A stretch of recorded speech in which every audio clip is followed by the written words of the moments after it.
যাবো ঘুরবে নাকি? না না গঙ্গাধারিতে যাই ভিডিও ভিডিও থেকে ভাবছি একটু সেট খাবো সব আমার দাদি খাওয়া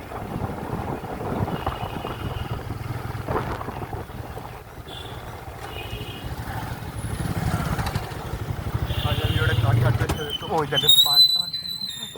না রে না সেট খেয়েছিল ভাই ওই তোর গিয়ারটা তো কতটা ছিল বুঝতে পারি না নতুন গাড়ি না ভাড়া কতটা বুঝতে পারছি না নতুন মানে নতুন গাড়ি নতুন আর হ্যাঁ রাইডা চালাই না অভ্যাস নাই না হয়ে যাবে তো মানে দুদিনের মানে চালা এক কথা চালা আর ঠিক আছে চালা তুই চালা আমি চালিয়ে ওই চালাবো ওই ফাঁকাতে দাঁড়াচ্ছে দাঁড়া ওটা তো ওই রাইডারটা চালানো না ওই রাইডারটা চালানো না হ্যাঁ সাইকেল চালাতে দিল না বড়া হ্যাঁ এটাতে হাত তুলে একদম ফ্রি কি হলো